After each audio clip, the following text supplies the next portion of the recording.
প্রিয় শিক্ষার্থী, কেমন আছো? আশা রাখি ভালো আছো। তো আমরাও তোমাদের দোয়ায় ভালো আছি। আজকে আমি যে বিষয়টার উপরে ক্লাস নিব, অর্থাৎ হিসাব বিজ্ঞান প্রথম পত্রের প্রথম অধ্যায়, হিসাব বিজ্ঞান পরিচিতি, ইন্ট্রোডাকশন টু অ্যাকাউন্টিং। এইটারই আমরা প্রিভিয়াস গত লাস্ট উইক এক ক্লাসে আমরা হিসাব বিজ্ঞানের ধারণা এবং উদ্দেশ্য সম্পর্কে আলোচনা করেছি। তো প্রিয় শিক্ষার্থী, আজ আমরা আবার এই অধ্যায়েরই দ্বিতীয় যে টপিক্স, অর্থাৎ হিসাব বিজ্ঞানের জনক, ফাদার অফ অ্যাকাউন্টিং, এবং হিসাব তথ্যের ইউজার, অর্থাৎ হিসাব বিজ্ঞানের ইউজার কারা, তথ্যের ব্যবহারকারী কারা, এই দুইটা টপিক্স নিয়ে আজকের ক্লাসে আলোচনা করবো। প্রিয় শিক্ষার্থী, তোমরা মনোযোগ সহকারে খাতা কলম দিয়ে তোমরা এই লেকচারটা ভালোভাবে শুনবে। তো প্রিয় শিক্ষার্থী, এই পর্যায়ে আমরা আলোচনা করবো হিসাব বিজ্ঞানের জনক, অর্থাৎ ফাদার অফ অ্যাকাউন্টিং।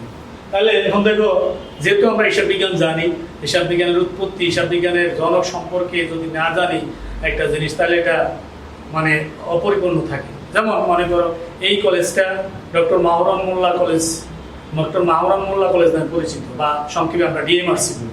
আসলে বিষয়টা হচ্ছে, এই কলেজটা কে তৈরি করলো, এটার ফাউন্ডার কে, বা এটার চেয়ারম্যান কে, বা এটার মূল যে সংগঠক তিনি কে, তার সম্পর্কে তো আমাদের একটু জানা দরকার। যদি আমরা জানি, তাহলে আমাদের আকর্ষণ আর ভালো লাগবে যে এই প্রতিষ্ঠানটা অমুক স্যারের, ডক্টর মাহরান মোল্লা স্যারের।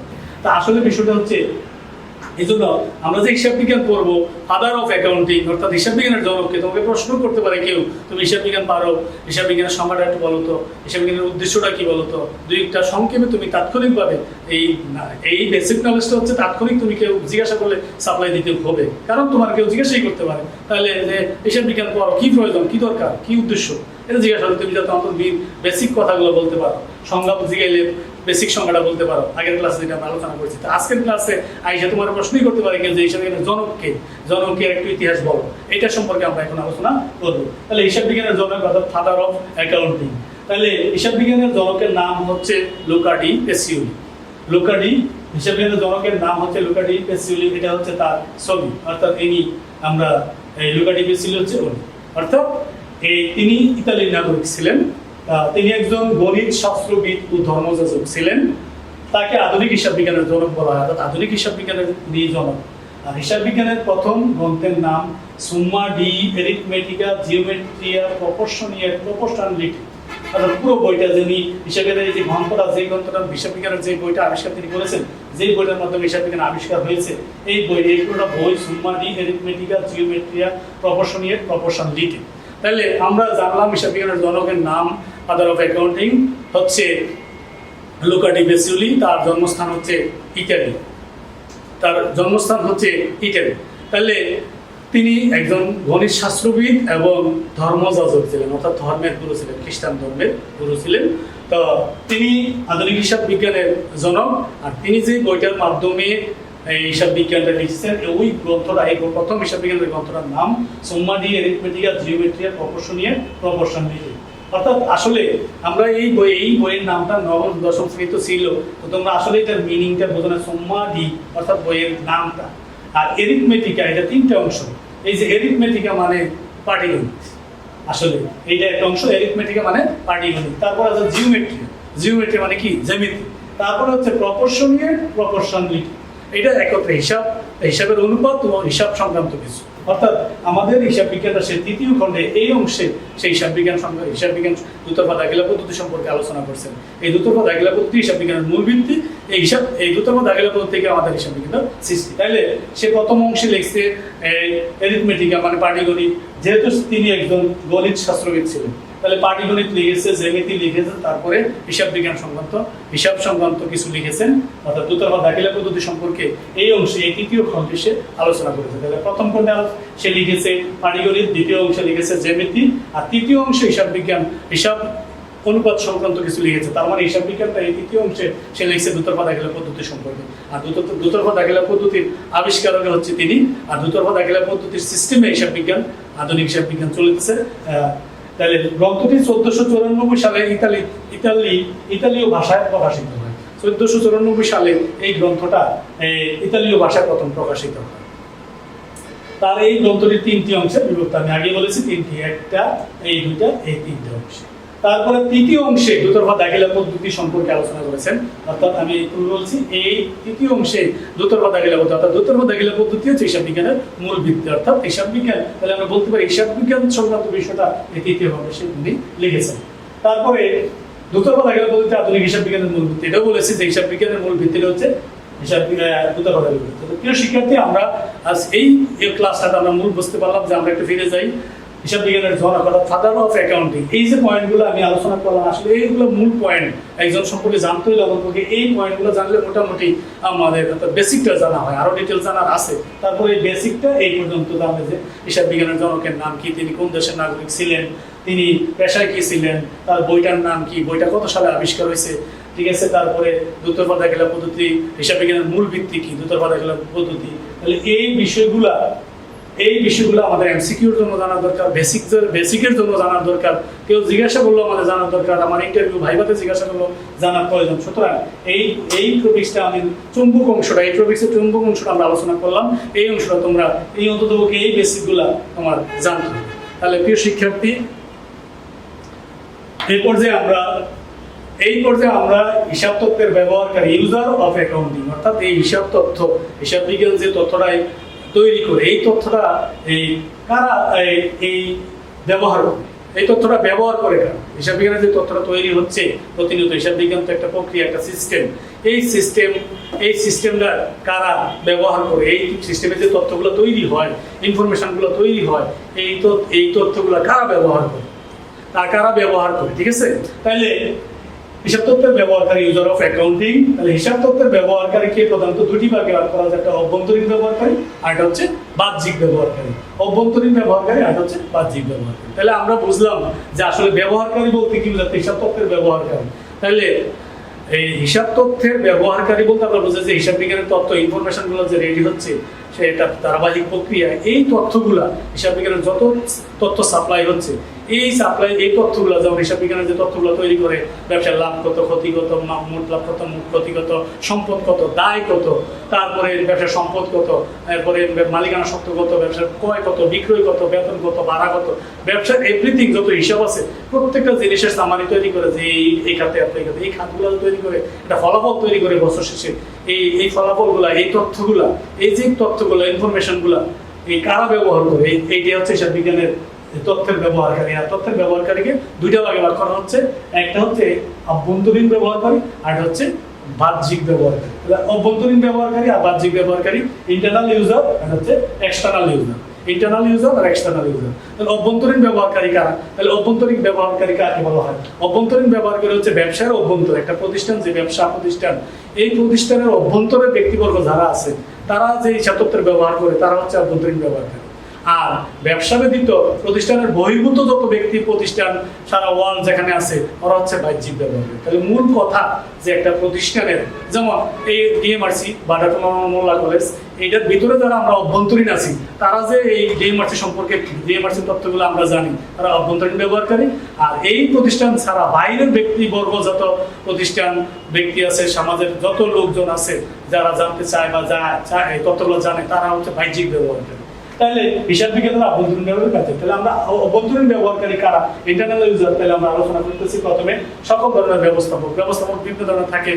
কেউ সেলস ম্যানেজার, বিক্রয় ব্যবস্থাপক থাকে, কেউ মার্কেটিং ম্যানেজার থাকে। একটা প্রতিষ্ঠানে বিভিন্ন ধরনের, কেউ মানব সম্পদ ব্যবস্থাপক থাকে, হিউম্যান রিসোর্স ডিপার্টমেন্টের ম্যানেজার থাকে, বা এই ফিনান্স ম্যানেজার, অর্থের বিষয়ের যে ম্যানেজার, অর্থ বিষয়ের যে ব্যবস্থাপক থাকে। তাহলে এই বিভিন্ন, তাহলে এখানে পড়ছে সব ধরনের ব্যবস্থাপক। তাহলে যারা ব্যবস্থাপক, তারা তো সবাই প্রতিষ্ঠানের অভ্যন্তরে, তারা তো প্রতিষ্ঠানের অভ্যন্তরে কর্মচারী, কর্মকর্তা, প্রধান কর্মকর্তা হোক, যাই হোক, তারা প্রতিষ্ঠানের অভ্যন্তরের ব্যক্তি। এই জন্য তারা এই যে হিসাব বিজ্ঞানের তথ্যগুলো ব্যবহার করছে, তারা হচ্ছে অভ্যন্তরীণ ব্যবহারকারী। তারপর হচ্ছে পরিচালক, বিভিন্ন ধরনের পরিচালক থাকে এই ব্যবসা প্রতিষ্ঠানের ব্যবসাটা পরিচালনা করার জন্য। তাহলে বিভিন্ন ধরনের যে পরিচালক থাকে, এই পরিচালকরাও এই হিসাব তথ্যগুলো যে তৈরি হচ্ছে, হিসাবের তথ্যগুলো যে তৈরি হচ্ছে, এই তথ্যগুলো তারাও ব্যবহার করে এই পরিচালক। তারা পরিচালকরাও নিয়োগ থাকে, অনেক সময় অনেক প্রতিষ্ঠানের পরিচালক নিয়োগ থাকে, পরিচালক ফিনান্স পরিচালক, মার্কেটিং, বিভিন্ন সাইটে পরিচালক, অপারেশন, এই বিভিন্ন দিকে পরিচালক থাকে। তারাও ব্যবসার অভ্যন্তরীণ ব্যক্তি বিদায়, তাহলে এই ব্যবসার অভ্যন্তরীণ ব্যক্তি বিদায় তারা এই তথ্যগুলা ব্যবহার হবে। তারপর হচ্ছে কর্মকর্তা কর্মচারী, সরাসরি কর্মকর্তা কর্মচারী যারা, তারা তো প্রতিষ্ঠানের অভ্যন্তরীণ ব্যক্তিবর্গ, তারাই তো ব্যবসা প্রতিষ্ঠানের প্রাণ। তারা ব্যবসা প্রতিষ্ঠানটা, মালিক তো ব্যবসা প্রতিষ্ঠান তৈরি করে দেয়, ব্যবসা প্রতিষ্ঠানের সিস্টেম দেয়, মূলধন দেয়, ক্যাপিটাল দেয়, কিন্তু ব্যবসাটা পরিচালনা করে তো এই কর্মচারী কর্মকর্তা যারা আছে, প্রধান বা পরিচালক আছে, ব্যবস্থাপক আছে, তারাই ব্যবসাটা পরিচালনা করে ব্যবসার বছর শেষে তারা একটা মুনাফা অর্জন করার জন্য ব্যবসা প্রতিষ্ঠানটা হয়। তাহলে এই যে কর্মকর্তা কর্মচারী যারা আছে, বিভিন্ন সাইটে ম্যানেজার অফিসার আছে, এক্সিকিউটিভ আছে, কর্মচারী পিওন আছে, আয়া আছে, বিভিন্ন ব্যক্তি পর্যায়ে কর্মচারী কর্মকর্তা আছে একটা প্রতিষ্ঠানে।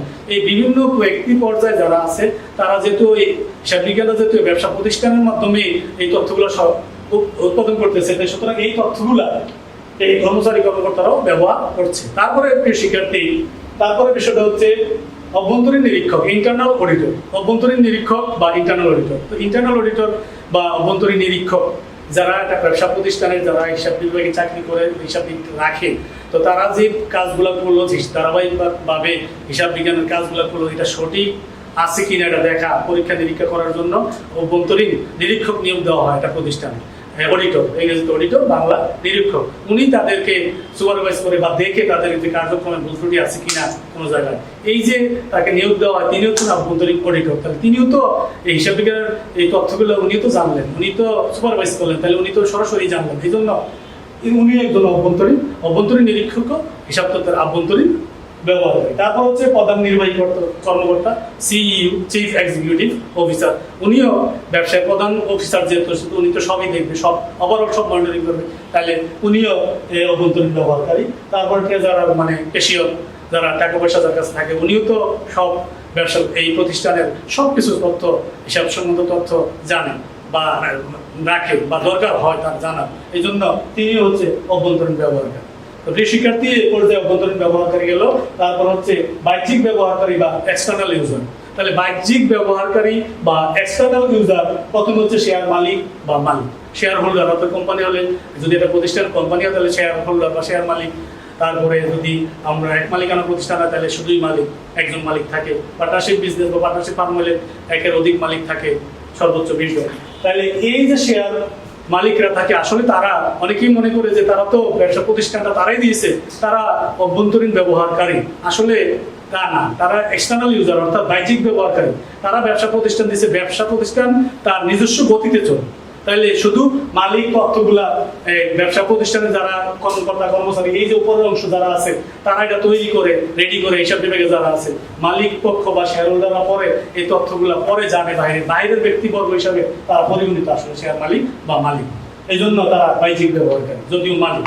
তারপরে হচ্ছে বিনিয়োগকারী, ইনভেস্টর, যারা আমার ব্যবসা প্রতিষ্ঠানে ইনভেস্ট করবে, বিভিন্ন জায়গা থেকে, বিদেশ থেকে বা বাংলাদেশ থেকে বিভিন্ন আমার প্রতিষ্ঠানে ইনভেস্ট করবে, তো তারা তো আমার হিসাব তথ্যগুলো চাবে যে আমার অ্যাকাউন্টেবিলিটি কি আছে, আমার অ্যাকাউন্টিং এর সামর্থ্য, ক্যাপাবিলিটি কি আছে, এটা জানিয়ে তো আমার প্রতিষ্ঠানে বিনিয়োগ করবে। তাহলে আমার হিসাব তথ্য ছাড়া তো সে বিনিয়োগ করতে পারবে না। আমাকে সে ফর এক্সাম্পল আমাকে বলা হলো অমুক প্রতিষ্ঠানে আপনি বিনিয়োগ করেন, তাহলে আমি তো উপরের প্রতিষ্ঠানের চেহারা দেখে তো আমি বিনিয়োগ করবো না, আমি দেখবো তার ফিনান্সিয়াল এই ডাটাগুলো। তাহলে ফিনান্সিয়াল ডাটা দেখতে গেলে তো আমার হিসাব বিভাগ লাগবে, তার লাভ হয় কত, ক্ষতি হয় কত, তার সেল কত, তার ম্যান পাওয়ার কি, তার প্রোডাক্ট কি, সে ওয়ার্ল্ড ওয়াইড কিনা, মাল্টিনেশনাল কিনা। সুতরাং সবকিছু জেনে শুনেই তো আমি ওখানে ইনভেস্ট করবো। সুতরাং একজন ইনভেস্টর বা বিনিয়োগকারী, সে ব্যবসা ইনডাইরেক্টলি ভাবে হইলেও একটা প্রতিষ্ঠানের হিসাব তথ্যগুলো ব্যবহার করে। এই জন্য তিনি যেহেতু ইনভেস্টর, যেহেতু প্রতিষ্ঠানের বাইরের ব্যক্তি, এই জন্য তিনি এক্সটার্নাল ইউজার বা বিনিয়োগকারী। তারপর হচ্ছে পাওনাদার, দেনাদার, একবারই বলতে পারি।